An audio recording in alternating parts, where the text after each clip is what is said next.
22 जून 2025 को अमेरिका ने ईरान के 3 सबसे इंपॉर्टेंट न्यूक्लियर ठिकानों पर अपना अटैक स्टार्ट किया।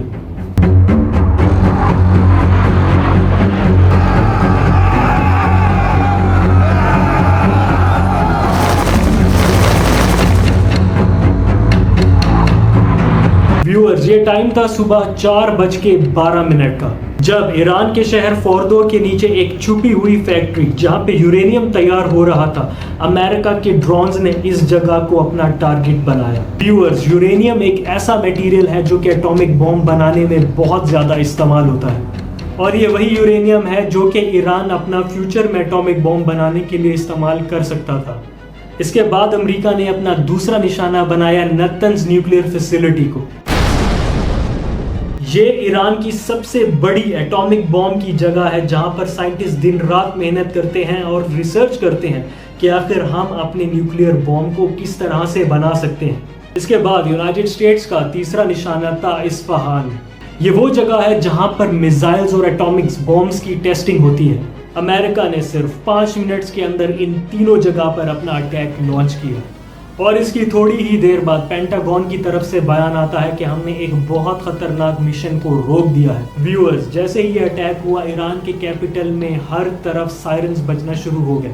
इसकी कुछ ही देर बाद ईरान के सुप्रीम लीडर ने कहा कि अमेरिका ने एक बहुत बड़ी गलती कर दी है। शुरुआत तो अमेरिका ने की है, मगर इसको खत्म हम करेंगे। व्यूअर्स, कुछ ही देर के बाद ईरान पूरा हाई अलर्ट पर हो गया। सारे मिसाइल सिस्टम्स को पूरी तरह से एक्टिवेट कर दिया गया। मैं आप सबको एक बात बहुत क्लियर कर दूं कि इस टाइम ईरान के पास प्रॉक्सीज की बहुत ज़्यादा सपोर्ट शामिल है। प्रॉक्सीज का मतलब यानी वो ग्रुप जो ईरान के कहने पर दूसरी जगहों से अटैक कर सकते हैं, जिसमें हस्बुल्ला जो कि लेबनान से है, जिसमें ह्यूतीज जो कि यमन से है, और इराक के फाइटर्स। व्यूअर्स, ऐसी सिचुएशन में ईरान इजराइल के ऊपर डायरेक्ट अटैक भी लॉन्च कर सकता है, मगर ईरान इस चीज़ का वेट कर रहा है कि वो गल्फ में अपनी मेजॉरिटी बना सके, ताकि वो ज़्यादा से ज़्यादा मुस्लिम कंट्रीज़ की सपोर्ट हासिल कर सके और फिर ही अपना अटैक लॉन्च करे। आज के होने वाले इस अटैक का इन्फ्लुएंस ना सिर्फ वॉर बैटलफील्ड में हुआ, बल्कि दुनिया भर की मार्केट्स को भी इसने हिला के रख दिया। ऑयल का रेट दुनिया में $200 पर चला गया है, जो कि इस चीज़ को क्लियर कर रहा है कि दुनिया में आने वाले वक्त में बहुत ज़्यादा महंगाई भी हो सकती है।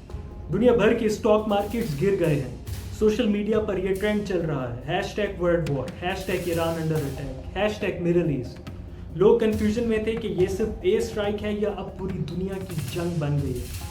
व्यूअर्स, ऐसी सिचुएशन में ईरान इजराइल के ऊपर डायरेक्ट अटैक भी लॉन्च कर सकता है, मगर ईरान इस चीज़ का वेट कर रहा है कि वो गल्फ में अपनी मेजॉरिटी बना सके, ताकि वो ज़्यादा से ज़्यादा मुस्लिम कंट्रीज़ की सपोर्ट हासिल कर सके और फिर ही अपना अटैक लॉन्च करे। आज के इस होने वाले अटैक का इन्फ्लुएंस ना सिर्फ ईरान तक रहा, बल्कि इसकी आवाज़ें रशिया और चाइना तक भी पहुंच गई। उसके बाद से रशिया और चाइना ने अपनी अपनी स्टेटमेंट्स भी दी, जिसमें रशिया ने ये बात बहुत क्लियर कर दी कि यूनाइटेड स्टेट्स ने एक बहुत बड़ी गलती कर दी, और चाइना तो ऑलरेडी ईरान की बहुत ज़्यादा सपोर्ट कर रहा है, चाहे वो बात हो बैटलफील्ड में या बात हो फाइनेंशियली। व्यूअर्स, इससे ये बात तो क्लियर होती है कि हर लॉन्च किए जाने वाला मिसाइल किसी बिल्डिंग को नहीं गिराता, बल्कि इसके अंदर रहने वाले लोगों की भी जान लेकर, और सिर्फ बेकसूर लोग मारे जाते हैं। और इस टाइम दुनिया भर में सिचुएशन बहुत ज़्यादा अलार्मिंग है। इजराइल में पैनिक है, अमेरिका भर में प्रोटेस्ट हो रहे हैं, मगर यहाँ पर सवाल ये उठता है कि क्या इन दोनों कंट्रीज़ की वॉर में फ़ायदा किसी भी मुल्क के आम शहरियों का है या नहीं। ये बात तो बहुत ऑब्वियस है कि ये वॉर किसी भी शहरी को कोई भी फ़ायदा नहीं दे रही। अब बात सिर्फ पॉलिटिक्स की नहीं रही, अब बात ज़िंदगी और मौत की है। जंग का मतलब है तबाही हर तरफ से।